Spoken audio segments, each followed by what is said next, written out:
Hello everyone. இன்னைக்கு நாம the legend of sword immortal அப்படிங்கிற சீரிஸுடைய எபிசோட் 2 பத்தி தான் ரொம்ப டீட்டெயில்டா எக்ஸ்பிளைன் பண்ண போறோம். இதோட பார்ட் 1 வீடியோ லிங்க் கீழ டிஸ்கிரிப்ஷன்ல இருக்கு. பார்க்காதவங்க முதல்ல அந்த வீடியோவ முழுசா பார்த்துட்டு வந்துருங்க. அப்போ தான் இந்த கதை உங்களுக்கு தெளிவா புரியும். போன எபிசோட்ல நாம என்ன பார்த்தோம்னா, நம்ம ஹீரோ ஹாவ் ஃபேங் தன்னுடைய அப்பா மேல சுமத்தப்பட்டிருக்கிற அந்த துரோகிங்கிற கெட்ட பேர எப்படியாவது துடைக்கணும்னு ரொம்பவே ஹார்ட் ஒர்க் பண்ணி பிராக்டிஸ் பண்ணிட்டு இருந்தான். ஆனா, அந்த செட்ல இருக்கிற சில பெரிய மனுஷங்களுக்கு இதுல கொஞ்சம் கூட விருப்பமே இல்ல. அதனால அவங்க யூஹாய் சிட்டியுடைய லார்ட் முருங் கூட ரகசியமா கை கோர்த்துக்கிட்டு நம்ம டாங்ஃபேங் கிளான் மேல பயங்கரமா அட்டாக் பண்ணிட்டாங்க. அந்த இக்கட்டான நேரத்துல ஹாவ் ஃபேங்குடைய தாத்தா மட்டும் தனியா நின்னு வீரமா அவங்கள எதிர்த்து சண்டை போட்டாரு. ஆனா கடைசியில டெமின் கிளான்ல இருந்து வந்த அந்த 2 பயங்கரமான ஆளுங்க முன்னாடி அவரோட சக்தி எல்லாம் கொஞ்சம் கொஞ்சமா குறைய ஆரம்பிச்சு அவர் கஷ்டப்பட்டுட்டு இருந்தாரு. சரி, இப்போ கதைய கண்டினியூ பண்ணலாம். சீன் ஓபன் ஆகும்போது ஹாவ் ஃபேங் தன்னுடைய தாத்தாவுக்கு ஏதோ ஒரு பெரிய ஆபத்து வரப்போகுதுங்கிறத மனசுக்குள்ள உணர்ந்துடுறான். அவனுக்கு ரொம்ப கவலையா போயிடுது. அதனால அவன் உடனே அவங்க அப்பா கிட்ட ஓடி போயிட்டு, "அப்பா, தாத்தா அங்க தனியா போராடிட்டு இருக்காரு. நான் இப்பவே போய் அவருக்கு ஹெல்ப் பண்ணணும். என்ன விடுங்க" அப்படின்னு ரொம்ப எமோஷனலா சொல்றான். அப்போ அவங்க அப்பா முஷான் தன்னுடைய ஸ்பெஷலான மேஜிக்கல் பவர்ஸை யூஸ் பண்ணி ஒரு ஸ்வாட் பப்பெட், அதாவது ஒரு சக்தி வாய்ந்த வால் பொம்மைய அந்த இடத்துல உருவாக்குறாரு. அவர் ஹாவ் ஃபேங் கிட்ட ரொம்ப சீரியஸா சொல்றாரு, "மகனே, அந்த டெவில் ரேஸ் ஆளுங்க ரொம்பவே ஆபத்தானவங்க. உன்னால தனியா போய் அவங்கள சமாளிக்க முடியாது. அதனால இந்த ஸ்வாட் பப்பெட் உனக்கு துணையா இருந்து ஹெல்ப் பண்ணும். இதோட நீ பேர் ஆகணும்னா, அதாவது இத உன்னோட கண்ட்ரோல்ல கொண்டு வரணும்னா, உன்னோட ஒரு சொட்டு ரத்தத்தை இதுல விடணும். அதுக்கப்புறம் இது உன்னோட ஆத்மா கூட கனெக்ட் ஆகி நீ சொல்ற எல்லா ஆர்டரையும் ஒரு சின்ன தப்பு கூட இல்லாம கரெக்டா ஃபாலோ பண்ணும்" அப்படின்னு விளக்குறாரு. உடனே நம்ம ஹாவ் ஃபேங் லேட் பண்ணாம தன்னோட ஒரு சொட்டு ரத்தத்தை அந்த பொம்மைக்குள்ள செலுத்துறான். அந்த ரத்தம் உள்ள போனதும் அந்த பப்பெட் ஒரு பிரகாசமான வெளிச்சத்தோட ஹாவ் ஃபேங் உடம்புக்குள்ள போய் மறைஞ்சிடுது. இப்போ ஹாவ் ஃபேங் அப்பா அவன்கிட்ட ஒரு சின்ன பாக்ஸை நீட்டுறாரு. அதுக்குள்ள ஒரு ஜேடு டேப்லெட் இருக்கு. இது சும்மா சாதாரணமான விஷயம் இல்ல, ரொம்பவே பவர்ஃபுல்லான ஒரு சீக்ரெட் விஷயம். அந்த டேப்லெட்ல ஒரு ரகசிய மெத்தட் இருக்கு. அதை வச்சு இந்த டெவில் ரேஸையே இந்த உலகத்துல இருந்து மொத்தமா அழிச்சிட முடியும். இத பார்த்ததும் ஹாவ் ஃபேங் அப்படியே ஆச்சரியத்துல உறைஞ்சு போயிடுறான். அப்போ அவங்க அப்பா சொல்றாரு, "இந்த ஜேடு டேப்லெட்டை நீ ரொம்ப பத்திரமா வச்சுக்கணும். இதை எப்படியாவது தையே இம்மார்ட்டல் செக்ட்ல இருக்கிற யூயாங் ஜி கிட்ட கொண்டு போய் சேர்க்கணும். இதுதான் இப்போ உன்னோட முக்கியமான வேலை" அப்படின்னு சொல்றாரு. அதுக்கு ஹாவ் ஃபேங் குழப்பத்தோட, "ஏன்ப்பா, இதை நானே இப்போ யூஸ் பண்ணக்கூடாதா? இப்பதான் நம்ம கிளான் மேல டெவில்ஸும் லார்ட் முருங்கும் சேர்ந்து அட்டாக் பண்ணிட்டு இருக்காங்களே, அவங்கள இப்பவே தடுத்து நிறுத்துறது தானே முதல் வேலையா இருக்கணும்" அப்படின்னு கேள்வி கேட்கிறான். ஆனா அவங்க அப்பா அவனோட தோளை தொட்டு, "மகனே, இது அதுக்கான கரெக்டான நேரம் கிடையாது. நீ இன்னும் நிறைய விஷயங்களை கத்துக்கணும். உன்னோட சக்தியை இன்னும் அதிகமா வளர்த்துக்கணும். அது வரைக்கும் நீ வெயிட் பண்ணி தான் ஆகணும்" அப்படின்னு ரொம்ப நிதானமா சொல்றாரு. ஹாவ் ஃபேங்கும் அவங்க அப்பா சொல்றதுல ஒரு அர்த்தம் இருக்கும்னு புரிஞ்சுக்கிட்டு, "ஓகே அப்பா, நான் நீங்க சொல்ற மாதிரியே செக்ட்டுக்கு போய் இந்த டேப்லெட்டை அங்கிள் யூ யாங் ஜி கிட்ட பத்திரமா ஒப்படைச்சிடுறேன்" அப்படின்னு வாக்கு கொடுக்குறான். அதுக்கப்புறம் அவங்க அப்பா இன்னும் சில அட்வைஸ் பண்றாரு. "இன்னையில இருந்து நீ உன்னோட பிராக்டிஸ்ல, அதாவது கல்டிவேஷன்ல ரொம்ப ரொம்ப கவனமா இருக்கணும். ஒரு நிமிஷம் கூட டைம் வேஸ்ட் பண்ணக்கூடாது. உன் உடம்புல ஒரு சின்ன காயம் கூட ஏற்படாம நீ உன்னை பாத்துக்கணும்" அப்படின்னு அக்கறையா சொல்றாரு. ஹாவ் ஃபேங் ரொம்ப வருத்தமா, "அப்பா, நீங்க இப்ப போறீங்களே, அப்புறம் நான் உங்களை எங்க தேடுவேன்? எப்ப மறுபடியும் பாப்போம்?" அப்படின்னு கேக்குறான். அதுக்கு அவர் ஒரு சின்ன சிரிப்போட, "நீ என்ன தேடி எங்கும் வர வேண்டாம். இந்த பிரச்சனைகளை நான் என்னோட வழியில டீல் பண்ணிப்பேன். நீ உன்னோட இலக்க நோக்கி மட்டும் பயணியிடு. மத்தத நான் பாத்துக்கிறேன்" அப்படின்னு சொல்லிட்டு இருக்கும்போதே அந்த இடமே ஒரு பெரிய நிலநடுக்கம் வந்த மாதிரி பயங்கரமா அதிருது. ஏதோ விபரீதம் நடக்க போகுதுன்னு ஹாவ் ஃபேங் பதறான். திடீர்னு கண்ணு இமைக்கிற நேரத்துல முஷான் அங்கிருந்து மாயமா மறைஞ்சு போயிடுறாரு. அடுத்த சீன்ல நம்ம பார்க்கறது என்னன்னா, அந்த டெவில் வாரியர்ஸ் நம்ம ஹாவ் ஃபேங் தாத்தாவை ரொம்ப கஷ்டப்படுத்திட்டு இருக்காங்க. கரெக்டா அந்த நேரத்துல ஹாவ் ஃபேங் அந்த இடத்துக்கு வந்துடுறான். அவன் அந்த ஸ்வாட் பப்பட்டை வெளிய வரவழைச்சு அந்த டெமின் ரேஸ் வாரியர்ஸ் மேல பயங்கரமா அட்டாக் பண்றான். அந்த தாக்குதலோட வேகத்துல அங்க இருந்த ஒரு டெவில் பொண்ணு ரொம்ப பலமா அடிபட்டு கீழே விழுந்துடுறா. அவ காயப்பட்டு கிடக்கிறத பார்த்ததும் அவ கூட வந்தவன் பயங்கர கோவத்தோட, "ஹாவ் ஃபேங், இதோ பாரு, உன்னோட தாத்தா இப்போ எங்களோட பிடியில தான் இருக்காரு. நீ இதோட நிறுத்திட்டு மரியாதையா என்கிட்ட சரண்டர் ஆகிடு, இல்லனா இவரோட உயிருக்கு நாங்க கேரண்டி கிடையாது" அப்படின்னு மிரட்டுறான். இத கேட்டதும் ஹாவ் ஃபேங் கண்ணுல அப்படியே நெருப்பு புரியுது. அவன் செம கடுப்பாயி அந்த ஸ்வாட் பப்பெட் கிட்ட, "அவனை ஒரு கை பார்த்துடு" அப்படின்னு ஆர்டர் போடுறான். அந்த பப்பெட் மின்னல் வேகத்துல கிளம்பி அந்த டெவில் வாரியர் கூட சண்டை போடுது. அது சாதாரணமான சண்டை இல்ல. அந்த வாரியர் என்னதான் போராடினாலும் அந்த பொம்மையோட வேகத்துக்கு அவனால ஈடு கொடுக்கவே முடியல. வெறும் கொஞ்ச நேரத்திலேயே அந்த பப்பெட் அவனை அடிச்சு துவம்சம் பண்ணி கீழே தள்ளிடுது. தூரத்துல இருந்து இதை பார்த்துட்டு இருந்த லார்டு முருங்கும் அந்த துரோகி சுப்ரீம் எல்டரும் அப்படியே அதிர்ச்சியில உறைஞ்சு போயிடுறாங்க. என்னது இது, ஒரு பொம்மை இவ்ளோ பவர்ஃபுல்லா இருக்கே அப்படின்னு அவங்களுக்கு ஒண்ணுமே புரியல.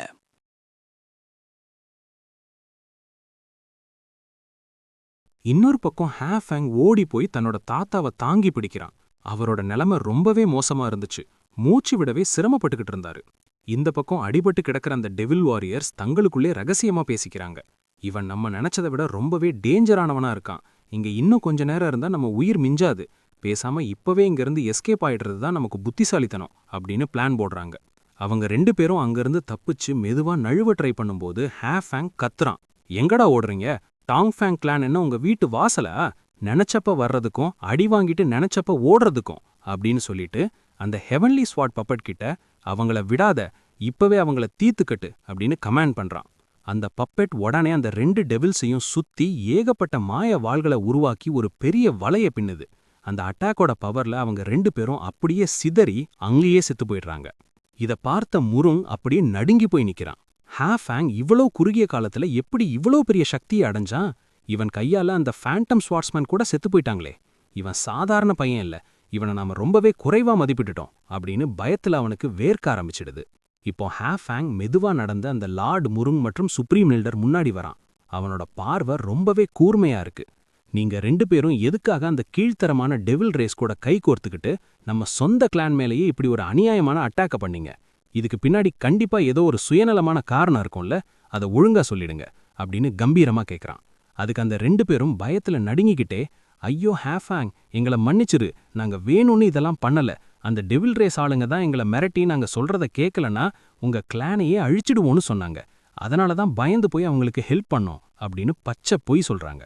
ஆனா ஹேஃபேங் அவங்க பேச்ச நம்புறதா இல்ல. நீங்க ஒன்னும் தெரியாம இதையெல்லாம் பண்ணல. ரொம்ப நாளா பிளான் பண்ணி தெரிஞ்சேதான் இந்த துரோகத்தை பண்ணிருக்கீங்க.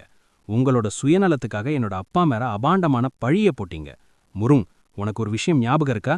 என்னோட அப்பா அன்னைக்கு உனக்கு அந்த ஜிஃபு ஸ்டேஜோடைய ரகசிய வித்தைகளை கத்துக் கொடுக்கலனா இன்னைக்கு நீ இந்த லெவல்ல கூட இருந்திருக்க முடியாது. ஆனா நீ அவருக்கு செஞ்ச கைமாறு இதுதானா அப்படின்னு கேட்கறான். அப்படியே அந்த சுப்ரீம் எல்டர் பக்கம் திரும்பி அருவருப்போட பார்க்கறான். நீங்க என்னன்னா கிளானுடைய முன்னேற்றத்துக்காக தான் இதெல்லாம் பண்ணதா ஊர் முழுக்க சொல்லிட்டு தெரியுறீங்க. ஆனா உண்மையில நீங்க உங்களோட பதவி ஆசைக்காக இந்த கிளானையே மொத்தமா அழிக்க பாக்குறீங்க. நிஜத்தை சொல்லப்போனா நீங்க இந்த கௌரவமான சுப்ரீம் எல்டர் பதவிக்கு கொஞ்சம் கூட தகுதி இல்லாத ஒரு மனுஷன் அப்படின்னு முகத்துல அடிச்ச மாதிரி சொல்றான். ஹேஃபேங் பேச பேச அந்த இடத்துல வானமே இருண்டு போய் பயங்கரமா இடிமின்னல் உருவாகுது. அவன் தன்னோட சக்தியை யூஸ் பண்ணி ஒரு பெரிய டிராகனை அந்த இடத்துல வரவழைக்கிறான். அந்த ராட்சத டிராகனை பார்த்ததும் அந்த 2 கிழவங்களுக்கும் பீதி கிளம்பிடுச்சு. ஹேஃபேங், தம்பி ப்ளீஸ் எங்களை விட்டுடு, எங்க மேல தயவு காட்டு, இனிமே கனவுல கூட இந்த மாதிரி தப்ப நாங்க பண்ண மாட்டோம், எங்களை சாகடிச்சிராத அப்படின்னு கால்ல விழுந்து கெஞ்சுறாங்க. ஆனா ஹேஃபேங் அவங்க பேச்ச துளி கூட காதுல வாங்கிக்கிற. அவன் அந்த டிராகனை நோக்கி ஒரு சிக்னல் கொடுக்க அந்த டிராகன் ஒரு பெரிய அடியை அவங்க மேல இறக்குது. அந்த பயங்கரமான அட்டாக்கால அவங்க 2 பேரும் தூக்கி வீசப்பட்டு ரத்தம் கக்கிக்கிட்டு கீழே விழுந்து கிடக்குறாங்க. ஹேஃபேங் அவங்க முன்னாடி போய் நின்னு சொல்றான், இன்னைக்கு நான் உங்களை கொல்லல, உங்களோட கிரிடியமேஷன் அதாவது சக்தியை மட்டும்தான் மொத்தமா அழிச்சிருக்கேன். இப்போ நீங்க 2 பேரும் சக்தியே இல்லாத வெறும் சாதாரண மனுஷங்க தான். உங்களால இனிமே யாருக்கும் எந்த தீங்கும் செய்ய முடியாது. ஆனா எச்சரிக்கையா இருந்துக்கோங்க. இன்னொரு தடவை இந்த டாங்ஃபேங் கிளான் பக்கமோ இல்ல என்னோட குடும்பத்து பக்கமோ உங்களோட காலடி பட்டது, அப்புறம் உங்களோட உயிரே இந்த உலகத்துல இருக்காது அப்படின்னு பயங்கரமா மிரட்டுறான். இத கேட்டதும் முருங் அலறி அடிச்சுக்கிட்டு ஓடி போய் தன்னோட போர்க்கப்பல்கள் எல்லாத்தையும் எடுத்துட்டு அங்கிருந்து தப்பிச்சு ஓடிடுறான். அந்த வேலை முடிஞ்சதும் ஸ்வாட் பப்பட் மறுபடியும் ஹேஃபேங் உடம்புக்குள்ள போய் அமைதியா உட்காந்துக்குது.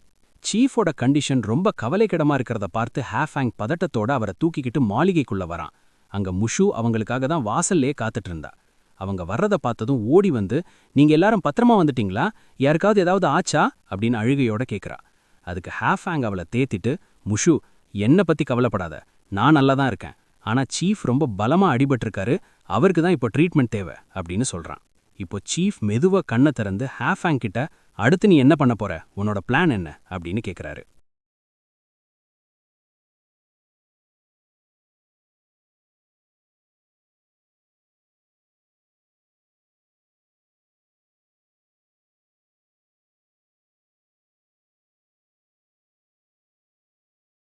ஹாவ் ஃபேங் ரொம்ப உறுதியா சொல்றான், நான் இப்பவே தீயே இம்மார்ட்டல் செக்ட்டுக்கு கிளம்ப போறேன். என்கிட்ட ஒரு இம்மார்ட்டல் அசென்ஷன் டோக்கன் இருக்கு.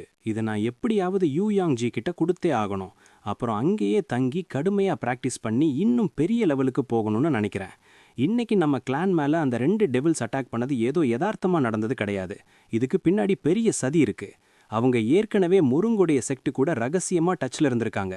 அதனால அவங்கள முழுசா அழிக்கணும்னா நான் இன்னும் நிறைய வித்தைகளை கத்துக்கணும். அப்புறம் அங்கிள் யூ யாம்ஜி கூட சேர்ந்து அந்த மொத்த டெவில் ரேஸையும் வேரோட அழிப்பேன் அப்படின்னு சபதம் எடுக்கிறான். சீஃப் இதை கேட்டுட்டு ரொம்ப பெருமையா, உன்னோட முடிவும் பிளானும் ரொம்பவே சரியா இருக்கு ஹாவ் ஃபேங். உனக்கு நேரம் ரொம்ப கம்மியா தான் இருக்கு. அதனால எதையும் யோசிக்காம சீக்கிரமே நீ தீய செக்ட்டுக்கு கிளம்புற வழியை பாரு அப்படின்னு சொல்றாரு. கரெக்டா அந்த நேரத்துல அந்த அசென்ஷன் டோக்கன்ல இருந்து ஒரு பிரகாசமான வெளிச்சம் கிளம்பி வானத்தை நோக்கி போகுது. அடுத்த சீன்ல நாம தீயே மவுண்டன் பெவிலியன் அப்படிங்கிற ஒரு அழகான இடத்தை பார்க்கறோம். அங்க யூ யாங்ஜியை காட்டுறாங்க. இவர் தீயே செக்டுடைய ஒரு மிகப்பெரிய மற்றும் பவர்ஃபுல்லான ஸ்வோர்ட் இம்மார்ட்டல். அது மட்டும் இல்லாம ஹவ் ஃபேங் அப்பா மஷானுடைய உயிர் நண்பன். அப்போ திடீர்னு அவர் முன்னாடி அந்த அசென்ஷன் டோக்கன் வந்து ஒரு மெசேஜ் மாதிரி நிக்குது. அதுல ஹவ் ஃபேங்குடைய பேரு லேசா ஜொலிக்குது. அங்க ஜியாங் பாய் சாங் என்பவரும் இருக்காரு. அவரும் அதே செக்டர்ல ஒரு பெரிய லெவல் கல்டிவேட்டர் தான். அவர் ஆச்சரியமா கேக்குறாரு, என்ன யூ யாங்ஜி, இது யாரோட டோக்கன்? எதுக்காக இப்போ இது இங்க வந்திருக்கு அப்படின்னு. அதுக்கு யூ யாங்ஜி ஒரு பெருமூச்சோட, இது என்னோட பழைய நண்பன் மஷான் கிட்ட இருந்து வந்திருக்கிற ஒரு மெசேஜ். டெவில் ரேஸுக்கு எதிராக ஒரு பெரிய போர் வரப்போகுது. அதுக்கு நம்ம ஹெல்ப் வேணும்னு கேட்டிருக்கான். ஆனா கவலை என்னன்னா, இவ்வளவு வருஷமா என்னால மஷானை எங்கேயும் கண்டுபிடிக்க முடியல. அவன் உயிரோட இருக்கானா இல்லையான்னு கூட தெரியாம இருந்தேன். இப்போதான் அவன் ஒரு அறிகுறி கொடுத்திருக்கான். அதனால நான் இப்பவே தீய செக்டை விட்டு வெளியே போய் அவனை தேடணும் அப்படின்னு சொல்றாரு. ஜாங் பாய் சாங், சரி நீங்க இப்போ எங்க தான் போறீங்கன்னு சொல்லுங்க அப்படின்னு கேட்க, யூ யாங்ஜி, நான் நம்ம டாங் ஃபேங் கிளானுக்கு போறேன். மஷான் அந்த டெவில்ஸை எப்படி ஜெயிக்கிறதுன்னு ஒரு வழியை கண்டுபிடிச்சிட்டு தான் மெசேஜ் அனுப்பியிருக்கான். அது மட்டும் இல்லாம அவனோட பையன் ஹாவ் ஃபேங்கை பாதுகாக்கிற ஒரு பெரிய பொறுப்பையும் என்கிட்ட நம்பி ஒப்படைச்சிருக்கான் அப்படின்னு விளக்குறாரு. அப்போ ஜாங் பாய் சாங், 6 வருஷத்துக்கு முன்னாடி மஷானுக்கு என்னதான் ஆச்சுன்னு அவன் யார்கிட்டையும் வாயை திறந்து சொல்லவே இல்லை. இப்ப கூட அவன் எங்க இருக்கான்னு சொல்லாம இப்படி ரகசியமா இருக்கான். எனக்கு என்னவோ நீ மட்டும் தனியா போறது சரி வராது. நானும் உன் கூட வர்றேன். ஏதாவது ஆபத்து வந்தா ஒன்னா சமாளிக்கலாம் அப்படின்னு சொல்றாரு. ஆனா யூ யாங்ஜி மறுத்துட்டு, இல்ல ஜியாங், இது என்னோட பர்சனல் விஷயம்.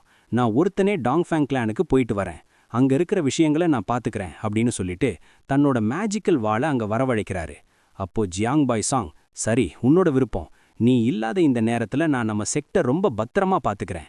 அங்க உனக்கு ஏதாவது பிரச்சனை வந்தாலோ இல்ல ஹெல்ப் வேணும்னாலும் உடனே எனக்கு மெசேஜ் பண்ணு. அடுத்த நிமிஷத்துல நான் அங்க வந்து நிப்பேன் அப்படின்னு சொல்றாரு. அதுக்கப்புறம் யூ யாங்ஜி தன்னோட வாழ் மேல ஏறி பறந்து டாங்ஃபேங் கிளானை நோக்கி கிளம்புறாரு. அடுத்ததா நமக்கு ஈஸ்டர்ன் ரீஜியன் அப்படிங்கிற ஒரு பயங்கரமான இடம் காட்டப்படுது. அங்க எங்க பார்த்தாலும் நெருப்பு குழம்பு, அதாவது லாவா தான் நதி மாதிரி ஓடிட்டு இருக்கு. அங்க இருக்கிற ஒரு இருண்ட அரண்மனையில மாஸ்டர் மோயே என்பவரை நாம பார்க்கறோம். இவரு தான் அந்த டெவில் ரேஸுடைய ஒரு முக்கியமான பாதுகாவலர் மற்றும் பெரிய பவர்ஃபுல்லான ஆளு. அவரோட கமாண்டர்ஸ் எல்லாம் அவருக்கு முன்னாடி வந்து நின்னு, மாஸ்டர், நம்ம கட்டுப்பாட்டுல இருக்கிற எல்லா பகுதிகளும் இப்போதைக்கு அமைதியா தான் இருக்கு. நம்ம பிளான் படி எல்லாமே ஸ்மூத்தா போயிட்டு இருக்கு அப்படின்னு ரிப்போர்ட் கொடுக்கறாங்க. அப்போ மோயே ரொம்ப கம்பீரமா, நாம செய்ய போற இந்த விஷயம் ரொம்பவே முக்கியமானது. அதனால எந்த ஒரு சின்ன தப்பும் நடக்காம நாம ரொம்பவே கேர்ஃபுல்லா ஹேண்டில் பண்ணணும் அப்படின்னு கட்டளையிடுறாரு. அதுக்கு யான்ஷான் அப்படிங்கிற ஒரு டெவில், கண்டிப்பா மாஸ்டர், நாங்க எல்லாருமே ரொம்ப விழிப்புணர்வோட இருப்போம் அப்படின்னு சொல்றான். அப்போ யூஜூ என்கிற ஒரு பெண் டெவில், எப்போ அந்த மஷான ஒரு துரோகின்னு இந்த உலகம் தப்பா புரிஞ்சுக்கிட்டு ஒதுக்க வச்சதோ அப்பவே அந்த இம்மார்ட்டல்ஸ் எல்லாம் நம்ம பயந்து போய் அமைதியா ஆயிட்டோன்னு தப்பு கணக்க போட்டுட்டாங்க. அவங்க இப்போ நம்மள ஒரு பெரிய அச்சுறுத்தலாவே நினைக்கல. அதனால அவங்க கொஞ்சம் கூட அலர்ட்டாவே இல்ல. இதுதான் நமக்கு கிடைச்சிருக்கிற சரியான சான்ஸ். நாம அவங்கள மொத்தமா ஜெயிச்சு இந்த முழு உலகத்தையும் நம்ம ஆள போற அந்த நாள் ரொம்ப தூரத்துல இல்ல அப்படின்னு சொல்லிட்டு அவங்க எல்லாரும் வில்லத்தனமா பயங்கரமா சிரிக்கிறாங்க.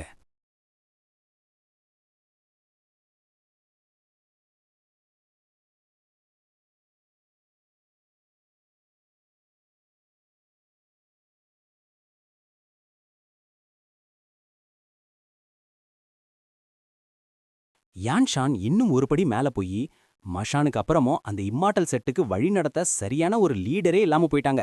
லீடர் இல்லாத அந்த கூட்டத்தை நம்மால ரொம்ப ஈஸியா செதறடிக்க முடியும் அப்படின்னு நக்கலா சொல்றான். மோயே இது எல்லாம் ரசிச்சு கேட்டுட்டு இருக்கும்போது அங்க யாச்சின் அப்படிங்கிற இன்னொரு டெவில் வாரியர் பதட்டத்தோட வர்றா. மோயே அவளை பார்த்து, யாச்சின் என்னாச்சு, இப்ப எதுக்கு இவ்வளவு வேகமா ஓடி வர்ற அப்படின்னு கேக்குறான். யாச்சின் மூச்சு வாங்கிக்கிட்டே, மாஸ்டர், நாம அந்த டாங்ஃபேங் கிளான்ல என்ன நடக்குதுன்னு உளவு பார்க்க அனுப்புன நம்ம ஆளுங்க 2 பேருமே செத்துட்டாங்க அப்படின்னு ஒரு அதிர்ச்சியான செய்தியை சொல்றான். இதை கேட்டு யான்ஷான் அப்படியே ஷாக் ஆகி, என்னது, அவங்க எப்படி செத்தாங்க அப்படின்னு கேட்கறான். மோயே நிதானமா, ஒருவேளை அவங்க டெவில்ஸ்னு யாராவது கண்டுபிடிச்சு அங்க இருந்த பெரிய இம்மார்ட்டல்ஸ் யாராவது அவங்கள கொன்றிருப்பாங்க அப்படின்னு கெஸ் பண்றாரு. ஆனா யாச்சின் தலைய ஆட்டி, இல்ல மாஸ்டர், அவங்கள கொன்னது அங்க இருக்கிற எந்த பெரிய ஆளுங்களும் இல்ல. அவங்கள தீர்த்து கட்டினது அந்த சின்ன பையன் ஹாஃபேங், நம்ம பழைய எதிரி மஷானுடைய பையன் தான் அவங்கள கொன்றிருக்கான் அப்படின்னு சொல்றான். அப்போ யான்ஷான் நம்ப முடியாம, என்னது, ஹாஃபேங் ஒரு சின்ன பையன் தானே, அவனால எப்படி அவ்வளோ பவர்ஃபுல்லான நம்ம வாரியர்ஸை கொல்ல முடியும்? அவங்க 2 பேருமே ஃபேண்டம் ஸ்வர்ட்ஸ்மேன் ஆச்சே, அவங்கள வீழ்த்துறது சாதாரண விஷயம் இல்லையே அப்படின்னு ஆச்சரியப்படுறான். அதுக்கு யூஜு, ஒருவேளை நம்ம அந்த பையனை ரொம்ப வீக்கானவன் அப்படின்னு தப்பா எடை போட்டுட்டோமோ அப்படின்னு சந்தேகத்தோக கேட்கறா. அப்போ யாச்சின் ஒரு ரகசியத்தை சொல்றா. ஹாஃபேங் இப்போ வுட் ஸ்பிரிட் தியே பாடி அப்படிங்கிற ஒரு அபூர்வமான சக்தி அடைஞ்சிருக்கான். அதனால தான் அவனை ஈஸியா முடிச்சிடலான்னு நம்ம ஆளுங்க போனப்போ அவன் தன்னோட சக்தியால அவங்களே முடிச்சிட்டான். ஆனா எனக்கு இப்பதான் இன்னொரு ரகசிய மெசேஜ் வந்திருக்கு அப்படின்னு சொல்லி ஒரு சின்ன சுருளை எடுத்து மோயே கிட்ட காட்டுறா. அதை படிச்சு பார்த்ததும் மோயேவுடைய முகம் அப்படியே செவந்து போய் பயங்கர கோவப்படுறாரு. மாஸ்டர், அந்த மெசேஜ்ல அப்படி என்னதான் இருக்கு, ஏன் இவ்ளோ டென்ஷன் ஆகுறீங்க அப்படின்னு யாச்சின் பயந்துகிட்டே கேட்க, மோயே பல்ல கடிச்சுக்கிட்டு, மஷான் திரும்ப வந்துட்டான் அப்படின்னு அந்த பேரை சொல்றாரு. இத கேட்டதும் அங்க இருந்த அந்த 3 டெவில்ஸும் அப்படியே அதிர்ச்சியில கல்லு மாதிரி நின்னுடுறாங்க. யான்ஷான், மஷான் 6 வருஷத்துக்கு முன்னாடியே காணாம போயிட்டானே, எங்கேயோ போய் செத்துட்டான் தான் நம்ம இவ்ளோ நாளா நிம்மதியா இருந்தோம் அப்படின்னு சொல்றான். மோயே, இல்ல, அவன் சாகல, இன்னும் உயிரோட தான் இருக்கான். இவ்ளோ வருஷமா யாருக்கும் தெரியாம ஏதோ ஒரு ரகசிய இடத்துல ஒளிஞ்சிட்டு இருந்திருக்கான். இப்போ அவன் திரும்ப வெளியே வந்ததோட இல்லாம நம்ம டெவில் ரேஸை மொத்தமா அழிக்கிறதுக்கான ஒரு புது வழியையும் கண்டுபிடிச்சிட்டான். எனக்கு என்னவோ அவனோட பையன் ஹாஃபேங் தான் மஷான் வச்சிருக்கிற அந்த முக்கியமான ஆயுதம்னு தோணுது. அவனை வச்சுதான் மஷான் ஏதோ பெரிய பிளான் பண்றான் அப்படின்னு சொல்றாரு. உடனே யாச்சின் ஆர்வமா, மாஸ்டர், நீங்க ஒரு வார்த்தை சொன்னா போதும், நாங்க இப்பவே போய் அந்த ஹாஃபேங்கை தேடி பிடிச்சு கொண்டுட்டு வர்றோம் அப்படின்னு சொல்றா. ஆனா மோயே அவளை தடுத்து, அவன்கிட்ட அந்த ஸ்பெஷல் பாடி பவர் இருக்கு, அதனால அவனை கொல்றது இப்போதைக்கு புத்திசாலித்தனம் இல்ல. இப்போதைக்கு நீ, யூஜு மற்றும் யான்ஷான் 3 பேரும் ஒன்னா சேர்ந்து போய் ஹாஃபேங்கை எப்படியாவது உயிரோட பிடிச்சிட்டு வாங்க. அவன் நம்ம கையில இருந்தா மஷானை நம்ம ஈஸியா வரவழைக்கலாம். அது மட்டும் இல்லாம ஹாஃபேங் நமக்கு மற்ற விஷயங்களுக்கும் ரொம்ப யூஸ்ஃபுல்லா இருப்பான் அப்படின்னு ஒரு பிளான் போடுறாரு. இப்போ சீன் கட்டாயி மறுபடியும் டாங்ஃபேங் கிளான்ல யூயாங் ஜி வந்து இறங்குற சீனை காட்டுறாங்க. அவர் அங்க இருக்கிற மக்கள் முன்னாடி நின்னு ரொம்ப கௌரவமா, நான் தியேசெக்ல இருந்து வந்திருக்கேன், என்னோட பேரு யூ யாங்ஸி, நான் மஷானுடைய நெருங்கிய நண்பன், மஷானுடைய பையன் ஹாஃபேங்கை என்னோட செட்டுக்கு பாதுகாப்பா கூட்டிட்டு போக வந்திருக்கேன் அப்படின்னு சொல்றாரு.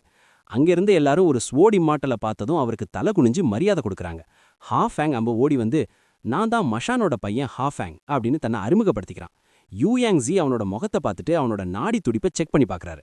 ரொம்ப சந்தோஷம் தம்பி, உன்னோட சக்தியை பார்த்தா எனக்கே ஆச்சரியமா இருக்கு, இவ்ளோ சின்ன வயசுல ரொம்பவே பவர்ஃபுல்லா வளர்ந்திருக்க, இது உங்க அப்பாவுக்கு பெருமை தான் அப்படின்னு மனசார பாராட்டுறாரு.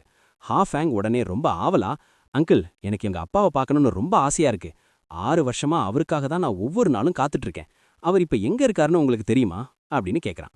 அதுக்கு யூயாங்ஸி அவனோட தலைய கோதிவிட்டு, தம்பி, உங்க அப்பா ஒரு மிகப்பெரிய காரியத்துக்காக போராடிட்டு இருக்காரு, அவர் செய்ய போற அந்த பிளான்ல நீ தான் ஒரு முக்கியமான ஹீரோ, அதனால இப்போதைக்கு அவரை பத்தி நினைச்சு வருத்தப்படாத, அவர் ஒரு பாதுகாப்பான இடத்துல தான் இருக்காரு, காலம் வரும்போது நீயே அவரை பாப்ப அப்படின்னு சொல்லி சமாதானப்படுத்துறாரு. அப்படியே ஹாஃபேங் தயக்கத்தோட கேட்கறான், அங்கிள், உங்களுக்கு நிஜமாவே எங்க அப்பா மேல இன்னும் அந்த பழைய நம்பிக்கை இருக்கா? இந்த ஊர்ல எல்லாரும் எங்க அப்பாவை துரோகின்னு சொல்லும்போது கூட அவர் டெவில்ஸ் கூட சேர்ந்து தப்பு பண்ணலன்னு நீங்க மனசார நம்புறீங்களா அப்படின்னு கேட்கறான். அதுக்கு யூயாங்ஸி ரொம்ப இமோஷனலா, ஹாஃபேங், இதுல எனக்கு 1% கூட சந்தேகம் இல்ல, மஷான் எவ்வளவு நேர்மையானவர்னு எனக்கு நல்லாவே தெரியும், நாங்க 2 பேரும் இளமை காலத்துல இருந்து சேர்ந்து எவ்வளவு ஆபத்தான டெவில்ஸை எதிர்த்து சண்டை போட்டிருக்கோம். ஆனா அந்த சண்டைகள் எல்லாம் இந்த இடத்துல இருந்து ரொம்ப தூரத்துல இருக்கிற மலை பிரதேசங்கள்ல நடந்ததுனால இங்க இருக்கிற மக்களுக்கு அதை பத்தி எதுவுமே தெரியல. நாங்க 2 பேரும் சேர்ந்து இந்த உலகத்தை நம்ம உயிர் போனாலும் பாதுகாப்போம்னு சத்தியம் பண்ணியிருக்கோம். அதனால மஷான் ஒரு நாளும் தன் இனத்துக்கு துரோகம் பண்ண மாட்டான். எனக்கு அவன் மேல முழு நம்பிக்கை இருக்கு, நீயும் அதை முழுசா நம்பு அப்படின்னு அழுத்தமா சொல்றாரு. ஹாஃபேங் இதை கேட்டு ரொம்ப நிம்மதியாகி, ஆமா அங்கிள், எனக்கு எப்பவுமே எங்க அப்பா மேல நம்பிக்கை குறையாது அப்படின்னு சொல்றான். அப்புறம் யூயாங்ஸி நம்ம கிளான் சீஃப் கிட்ட போய் பேசி, இவன் இங்க இருந்தா அவனுக்கு பாதுகாப்பு இல்ல, அதனால ஹாஃபேங்க தீய செட்டுக்கு என்னோட கூட்டிட்டு போக பெர்மிஷன் கொடுங்க அப்படின்னு கேட்கிறாரு. சீஃப் உடனே சம்மதிச்சு, தாராளமா கூட்டிட்டு போங்க யூயாங்ஸி, ஆனா என் பேரை மேல ஒரு கண்ணு வச்சுக்கோங்க, ஏன்னா நிறைய கெட்டவங்க அவனை குறி வச்சு துரத்திட்டு இருக்காங்க அப்படின்னு கவலையா சொல்றாரு.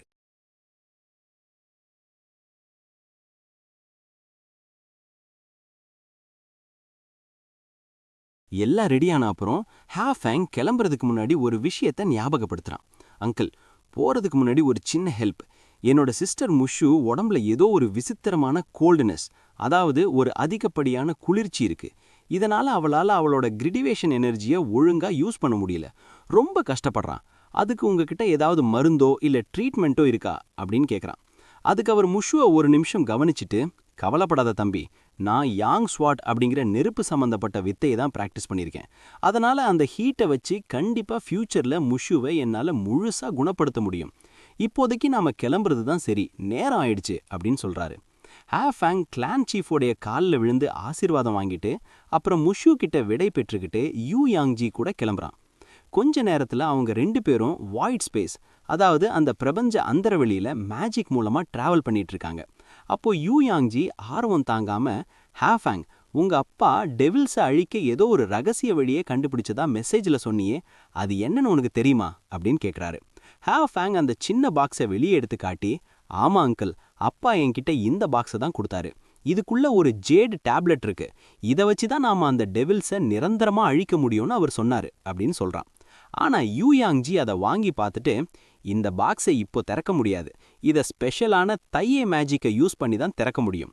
நாம முதல்ல செக்ட்டுக்கு போவோம். அங்க போனதுக்கப்புறம் இதை பத்தி விரிவா யோசிக்கலாம் அப்படின்னு சொல்றாரு. அப்போ திடீர்னு ஹேஃபேங் முகம் ஒரு மாதிரி வாடி போயிடுது. அவனோட மனசுல ஏதோ ஒரு கவலை இருக்கிறத கவனிச்ச யூ யாங்ஜி, என்னாச்சு தம்பி, ஏன் திடீர்னு ஒரு மாதிரி அப்செட் ஆகிட்ட, ஏதாவது பயமா இருக்கா அப்படின்னு அக்கறையா கேட்குறாரு. ஹேஃபேங் மெதுவா, இல்ல அங்கிள், அந்த தைய செக்ட்ல இருக்கிற மத்தவங்க என்னை ஏத்துக்குவாங்களான்னு எனக்கு சந்தேகமா இருக்கு. ஏன்னா எல்லாரும் என் அப்பாவை ஒரு துரோகின்னு தான் நினைக்கிறாங்க. அந்த ஒரு காரணத்துக்காகவே என்னை அங்க சேர்க்காம ரிஜெக்ட் பண்ணிடுவாங்களோன்னு எனக்கு ரொம்ப கவலையா இருக்கு அப்படின்னு தன்னோட மனக்குமரல சொல்றான். அதுக்கு யூ யாங்ஜி அவனுக்கு ஆறுதல் சொல்லி விளக்குறாரு. 6 வருஷத்துக்கு முன்னாடி ஒரு பெரிய சதி நடந்தது ஹேஃபேங். அந்த யூஹை செக்ட்காரங்க ரொம்ப பிளான் பண்ணி லாங் யூன் வேலி அப்படிங்கிற இடத்த ஒரு மாயத்திரையால சீல் பண்ணிட்டாங்க. அதனால வெளியிருந்து யாரும் அங்க போக முடியல. உள்ள என்ன நடந்ததுன்னு யாருக்கும் தெரியல. இதனால தான் உங்க அப்பா அங்க என்ன பண்ணாருங்கிற உண்மையை நிரூபிக்க நம்ம கிட்ட இதுவரைக்கும் எந்த சாட்சியும் கிடைக்கல. நிஜத்தை சொல்ல போனா, அந்த யூஹை சிட்டிக்காரங்க தான் உங்க அப்பாவை ரொம்ப சாமர்த்தியமா இந்த வலையில மாட்டி விட்டுருக்காங்க. அவங்க தான் உண்மையான வில்லங்க அப்படின்னு உண்மையை சொல்றாரு. ஹேஃபேங் ஆவேசமா, நாம அங்க இப்ப போக முடியாத அங்கிள் அப்படின்னு கேட்க, முதல்ல நாம மேஜிக் ஆஃப் டிடெக்ஷன் அப்படிங்கிற ஒரு உயர் ரக வித்தையை கத்துக்கணும். அந்த சக்தியை வச்சு தான் கடந்த காலத்துல அந்த வேலியில நிஜமாவே என்ன நடந்ததுங்கிறத நம்மால காட்சிகளா கொண்டு வர முடியும். இப்போதைக்கு நீ எதை பத்தியும் கவலைப்படாம உன்னோட பிராக்டிஸ்ல மட்டும் முழு கவனம் செலுத்து. நீ ஒரு பெரிய வாரியர் ஆகணும். அதை பார்த்து உங்க அப்பா ரொம்ப பெருமைப்படணும். அதுதான் இப்போ உன்னோட லட்சியமா இருக்கணும் அப்படின்னு அவருக்கு ஒரு உத்வேகத்தை கொடுக்கறாரு. அவங்க 2 பேரும் இப்படி பேசிக்கிட்டே டிராவல் பண்ணிட்டு இருக்கும்போது திடீர்னு யூ யாங்ஜி ஏதோ ஆபத்தை உணர்ந்து நின்னுடுறாரு. யாரோ நம்மள ஃபாலோ பண்றாங்க அப்படின்னு அவர் அலர்ட் ஆகுறாரு. உடனே ஹேஃபேங் லேட் பண்ணாம தன்னோட டிவைன் ஐஸ் ஆஃப் கிரியேஷன் அப்படிங்கிற ஸ்பெஷல் சக்தியை கண்ணுல ஆன் பண்ணி சுத்தி இருக்கிற இடங்களை ஸ்கேன் பண்ணி பார்க்கறான். அப்போ அவனோட கண்ணுக்கு மறைஞ்சு நின்னுட்டு இருந்த அந்த 3 டெவில் வாரியர்ஸ் தெரிஞ்சிடுறாங்க. அங்கிருந்த யாச்சின் தன்னோட கூட்டாளிகள் கிட்ட ரகசியமா சொல்றா, இதோ பாருங்க, ஹேஃபேங் தனியா வரல, அவன் கூட அந்த ஸ்வாட் இம்மார்ட்டல் யூ யாங்ஜியும் இருக்கான். நாம ஜாக்கிரதையா இருக்கணும். உடனே அவ தன்னோட டெவில் சக்தியால 5 பயங்கரமான மிருகங்களை உருவாக்கி அவங்கள சுத்தி வளைச்சு அட்டாக் பண்ண ரெடியாகிறா. இதை கவனிச்சுட்டு ஹேஃபேங், அங்கிள் ஜாக்கிரதை, இவ ஏதோ ஒரு பிளாக் ஃபார்மேஷன், அதாவது கொடிகளை வச்சு ஏதோ ஒரு பெரிய மாய வலைய செட் பண்ண போறா அப்படின்னு எச்சரிக்கிறான். அவன் சொன்னது ஒரு நிமிஷம் கூட மாறாம அப்படியே நடக்குது. அவ அந்த கருப்பு கொடிகளை வச்சு ஒரு பயங்கரமான ஃபார்மேஷனை உருவாக்குறா. அதுக்கு பேரு டெவில்ஸ் இம்மார்ட்டல் எக்ஸிகியூஷன் ஃபார்மேஷன். அந்த கொடிகளிலிருந்து கண்ணுக்கே தெரியாத வேகத்துல பயங்கரமான மாய மிருகங்கள் வெளியே வந்து இவங்க 2 பேரையும் அட்டாக் பண்ண பாயுது. உடனே யூ யாங்ஜி ஒரு செகண்ட் கூட யோசிக்காம ஹெவன்லி யாங் பெல் அப்படிங்கிற ஒரு பெரிய ஒளிவட்ட ஷீல்டை அந்த இடத்துல உருவாக்குறாரு. அந்த ஷீல்டு அவங்க 2 பேரையும் சுத்தி ஒரு பாதுகாப்பு கவசம் மாதிரி வந்து நின்னுடுது. அந்த மிருகங்கள் வந்து மோதினாலும் அந்த ஷீல்டை ஒண்ணுமே பண்ண முடியல. அதுக்கப்புறம் யூ யாங்ஜி தன்னோட ஒரே ஒரு சின்ன அசைவால அந்த மிருகங்கள் எல்லாத்தையும் அப்படியே காத்துல கரைச்சு அழிச்சிடுறாரு. இதை பார்த்த யான்ஷான் செம டென்ஷன் ஆகி, இவனை சும்மா விடக்கூடாது அப்படின்னு சொல்லி தன்னோட பயங்கரமான ஆயுதங்களை வெளியே வரவழிக்கிறான். யூ யாங்ஜி ஹேஃபேங் கிட்ட ரொம்ப சீரியஸா, ஹேஃபேங், நீ இப்போதைக்கு இந்த பெல்லுக்குள்ளேயே பாதுகாப்பா இரு, வெளியே வராத. இவங்க சாதாரணவங்க கிடையாது, ரொம்பவே டேஞ்சரான டெவில்ஸ். இவங்களோட பவர் ஹார்மோனைசேஷன் ஸ்டேஜ் அளவுக்கு இருக்கு. உன்னோட இப்போதைய நிலைக்கு இவங்களை உன்னால சமாளிக்க முடியாது. இவங்கள நான் பாத்துக்கிறேன் அப்படின்னு சொல்லிட்டு அந்த பாதுகாப்பு கவசத்தில் விட்டு வெளியே வராரு. அவர் வெளியே வந்ததும் தன்னோட முழு சக்தியும் திரட்டி ஒரு பெரிய நெருப்பு கடலையே அந்த இடத்துல உருவாக்குறாரு. அந்த நெருப்புக்கு நடுவுல நின்னு யான்ஷான் கூட பயங்கரமா சண்டை போட ஆரம்பிக்கிறாரு. அந்த சண்டையோட வேகம் பார்க்கவே மிரட்டலா இருக்கு. இதோட இந்த விறுவிறுப்பான எபிசோட் ஒரு பெரிய சஸ்பென்ஸோட முடியுது. நெக்ஸ்ட் எபிசோட்ல அந்த சண்டையில யாரு ஜெயிப்பாங்க? ஹாஃபேங் தையே செக்டுக்கு சேஃபா போயிருவானா? இதெல்லாம் தெரிஞ்சுக்கணுமா? அடுத்த பார்ட் எக்ஸ்பிளனேஷன் வீடியோ வேணும்னா மறக்காம கமெண்ட் செக்ஷன்ல சொல்லுங்க.